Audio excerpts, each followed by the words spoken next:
सुनो, खांसी चल रही हाँ है। जी वो मेरी पैंट में मम्मी की खांसी की दवाई रखी है, गर्म पानी के साथ दे देना। ठीक है। गोली रखी पैंट में, गोली दे दी।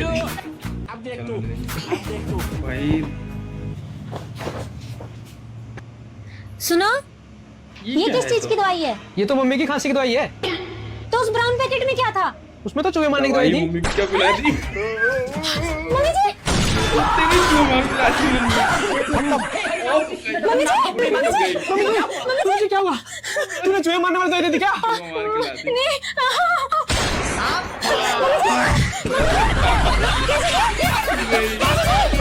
नहीं।